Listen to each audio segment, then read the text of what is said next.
네, 어린아이 같은 마음, 우리 모두 어린아이 같은 마음으로 하나님 앞에 설 수 있기를 기원합니다. 벌써 이제 제가 35년이 지났습니다. 하나님의 일을 한 지가 35년이 됐는데요. 소명을 받고 35년 동안 참 여러 가지 많은 일들을 겪었는데, 지금 생각나면 가장 기억에 남는 것은 저희 어머니입니다. 돌아가신 어머니께서 저를 위해서 눈물의 기도를 매일 새벽에 일어나서 하셨기에 내가 오늘까지 이렇게 하나님의 은혜로 사는구나 라는 생각을 합니다. 그래서 저는 이제 제 자신이 뭐 했다고 생각을 하는데, 내가 어떻게 사랑받고 이렇게 은혜를 받는가를 생각해보면 어머니의 기도를 잊을 수가 없어요. 그래서 이 땅에 어머니를 보내주신 하나님께 가끔 감사드립니다. 우리도 하나님의 그 섭리라는 것을 잘 알아야 되는데요. 섭리라는 것은 하나님께서 이제 다스리시는 이치 같은 걸 말합니다. 섭리를 다른 말로 하면 지름길이라고 할 수 있어요. 우리가 인생을 살아가는데 가장 중요한 길은 하나님이 가르쳐주는 길로 가야 합니다. 특별히 우리 자녀들의 우리 영적인 인도자로서요, 우리 부모님들의 책임은 무엇보다도 큽니다. 제가 우리 어머니의 기도를 말씀드린 것은 얼마나 우리가 하나님의 섭리를 따라서 우리 자녀들을 그 길로 갈 수 있도록 잘 지도했느냐, 이게 영적인 인도자가 해야 될 역할과 책임이라고 할 수가 있습니다. 때로는 우리 인생이 우리의 지식과 우리 추진력으로만 가기 쉬운데요. 그러나 인생이라는 것은 사람의 이해력이나 사람의 추진력으로 세워지지 않습니다. 인생이라는 것은 역시 하나님의 섭리로 세워져야 온전한 인생이 됩니다. 그럼 앞으로 우리 자녀들도 어떻게 할까요? 우리도 하나님의 섭리를 잘 따라가게 되라고 이렇게 간구하는 게 부모의 기도다 생각을 합니다.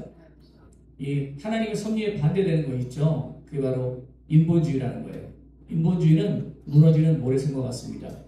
일찍이 창세기 11장에 나오는 바벨탑이 무너졌지 않습니까?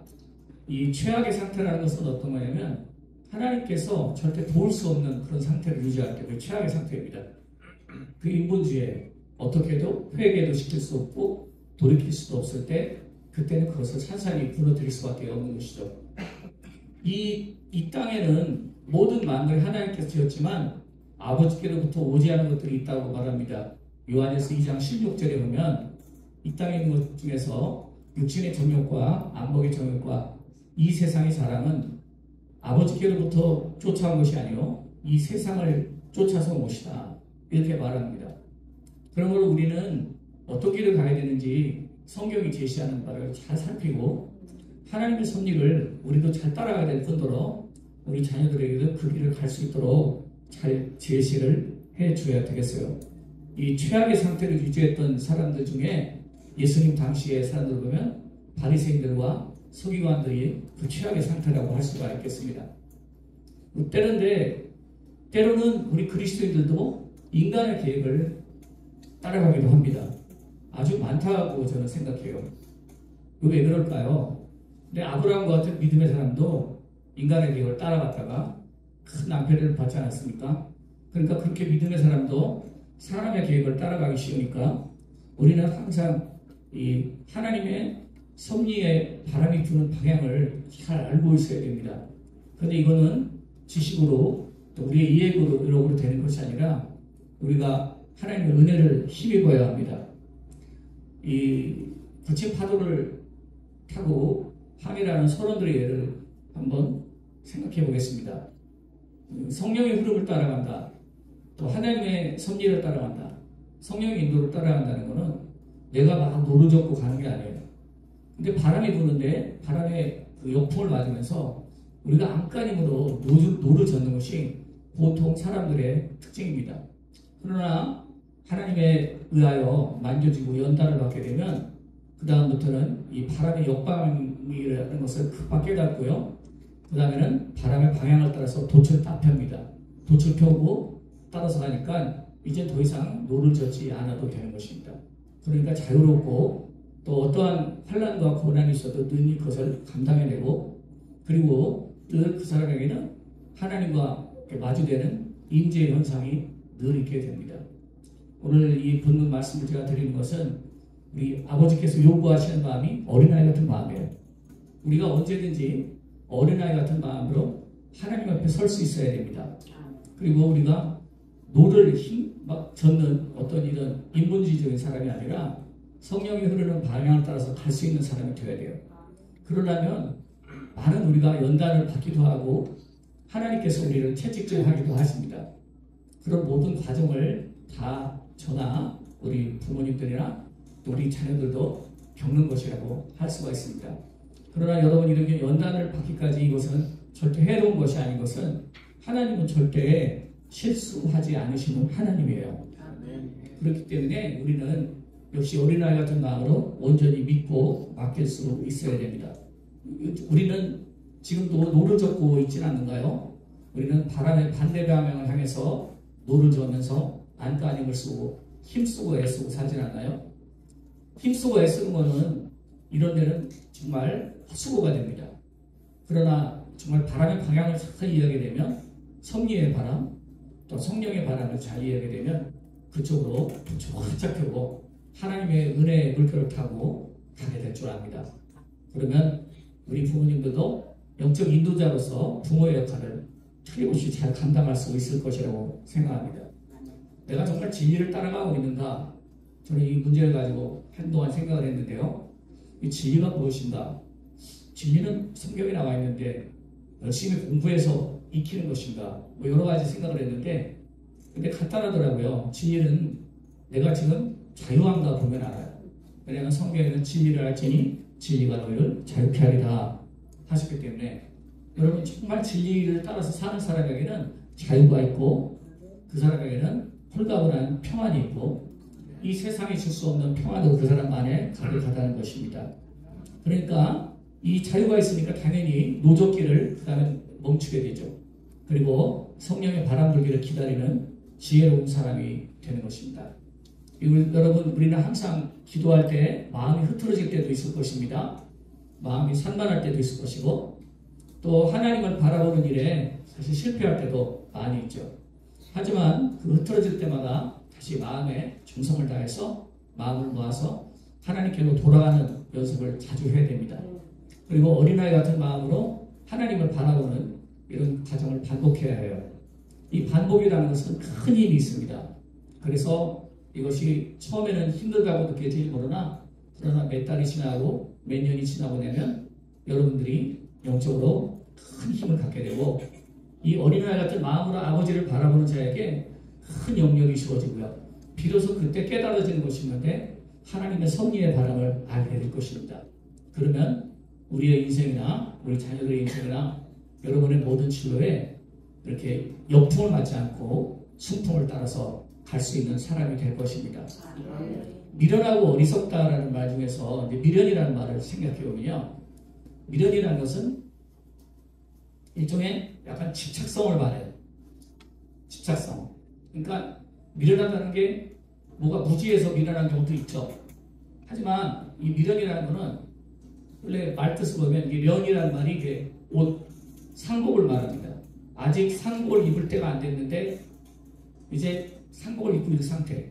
굉장히 어떤 방법이 잘못됐거나 이거를 하지 말아야 할 때인데 그 방법을 놓지 않는 상태를 말합니다. 예를 들어서 어떤 한 가지 방법이 통했어요. 근데 계속 그 방법으로 그냥 계속 하다가 나중에 계속 실패하는 사람이 있어요. 또 한 가지는 자기가 알고 있는 방법인데 안 됐어요. 근데 안 되는 방법을 계속 그냥 해나가는 상태. 이것도 미련하다고 할 수 있습니다. 자, 이런 것이 우리 인간의 노젓는 상태예요. 그러니까 고난이 와도 그때 기복이 심해지고 또 우리 영혼의 안정감이 그때 무너지게 되는 것입니다. 이 미련이라는 것은 집착에서 나오는 어리석음이라는 말을 할 수가 있습니다. 우리 하나님은 우리의 이해력과 추진력을 사용하는 것을 어느 순간에 깨뜨리셔요. 그리고 당신의 위대한 섭리를 드러내시다고 했는데요. 이 사탄은 반대로 우리가 이해하고 있는 이해력, 우리가 추진하고 있는 추진력을 교묘하게 이용해서 하나님과 멀어지도록 하나님의 섭리를 따라가는 것, 그 다음에 이제 누구에게라도 하나님께서 정한 어떤 질서의 자리가 있습니다. 근데 이 질서의 자리에 만족하지 않게 자꾸 사탄이 교묘하게 유혹을 해요. 근데 하나님의 질서에 만족하지 않을 때 그때 굉장한 우리 인생에 균열이 옵니다. 하나님의 질서를 내가 만족하지 않거나 하나님께서 정해놓은 질서를 내가 떠났을 때 그때는 이 바람의 역방향으로 가는 것과 똑같아요. 그래서 굉장히 인생 중에 어려움을 겪게 된다는 것입니다. 그래서 하나님이 있으라는 자리를 지키지 않는 것, 하나님의 어떤 질서를 떠나는 것, 이런 모든 것은 결국 낭패를 겪는 길이라고 할 수가 있겠습니다. 하나님의 섭리는 사실 그렇게 쉽게 보이는 것이 아닙니다. 그런데 오늘 예수님 하신 말씀이 얼마나 의미 있는 말인지 몰라요. 오 천지의 주제이신 아버지여, 이것을 지혜롭고 슬기 있는 자들에게 숨기시고 어린 아이들에게 나타나심을 감사하나이다. 다 이렇게 된 것이 아버지의 뜻이나이다. 우리가 어떤 마음을 어떻게 유지하고 있어야 되는지를 잘 보여주고 있습니다. 언제든지 여러분 아버지의 무릎 앞에 앉아있는 어린아이 마음으로 하나님의 면전 앞에 가셔야 됩니다. 이 어린아이는 전적으로 아버지를 의지할 뿐 아니라 겸손하고 다 맡기고 살아갑니다. 그 아이의 마음의 자세가 그래요. 그래서 어린아이 같은 마음을 구해야 될 뿐더러 어린아이 같은 마음의 자세를 유지하고 또 마음이 흐트러질 때마다 항상 그 마음으로 돌아가기를 힘써야 됩니다. 인간의 힘을 쓰면서 노를 저으며 바람의 역방향으로 노를 젓는 항해사를 생각해야 됩니다. 이게 바로 미련함이고 그게 바로 어리석음이라는 거예요. 우리는 인생의 고난이라는 많은 이 관문을 앞으로도 만나게 될 것입니다. 그리고 우리 어린 자녀들도 이제 좋은 일만 있지만 사실 이제 원하는 대학도 가고 또 원하는 친구도 가지만 거기 나름대로 또 고난이 다 다가오고 있어요. 그리고 하나님께서 누구나 크게 쓰는 사람들은 고난이 없이 세워진 사람들이었습니다. 우리는 이 고난에 대해서 되어있던 믿음의 선배들을 한번 잘 생각해 볼 필요가 있습니다. 저는 이제 한 사람 좀 책을 제가 여러 번 읽어봤는데 장르 기욤이라는 여자 영성가가 있습니다. 프랑스 사람인데요. 17세기 사람인데 그녀의 인생은 신앙적인 박해 또 고난의 인생이었어요. 얼마나 고난이 가득했는지 모릅니다. 16살에 이제 자크 기욤이라는 사람과 결혼했는데 남편과의 학대, 또 시어머니 학대, 또 심지어는 하녀들에게도 학대를 겪었는데요. 전염병이 돌자 자녀가 셋이 있었는데 두 아들과 한 딸을 모두 잃었습니다. 그리고 28세에 과부가 돼서 남편도 잃었습니다. 그리고 나서 굉장히 아름다운 연인이었대요. 저는 잘 모르겠어요. 17세기 사람이라. 근데 평상시에 이제 그런 걸 즐겼다 합니다. 허영심이라는 거. 그건 뭐냐면 이제 이게 여자분들은 그런 거 있잖아요. 내 얼굴에서 광채가 나가 빛이 나가면 남자들이 그걸 벗고 쓰러질 때 그 기쁨, 그런 게 허영심이거든요. 근데 저는 이제 여자가 아니라서 어떻게 잘 아십니까? 제가 누나가 10명이거든요.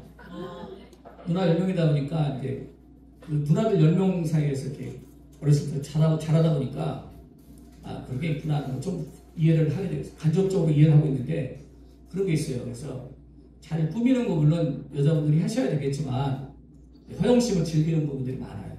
남자들은 참 불쌍하긴 합니다. 보는 게 너무 약해요. 남자들은 보는 조심해야 되는데 여자들은 이거를 자주 좋아합니다. 근데 장르 기욤도 그런 게 있었대요. 얼굴을 치자고 나면 그 기적들 세계에서 자기를 보고 이제 아름다움에 넘어가는 남성들의 시선을 보면 즐거워했는데 얼굴에 천연두가 오게 됩니다. 그래서 뭐 코도 문드러지고 그 아름다운 것들이 다 무너져요.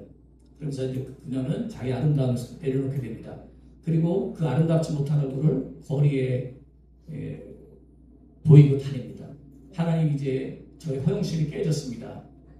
그리고 그 모습 그대로 살아가기로 합니다. 그래서 재혼도 안 했고 그 다음에 자녀도 잃고 그리고 오직 진짜 어린아이 같은 마음으로 하나님 앞에 서기를 늘 힘썼는데요.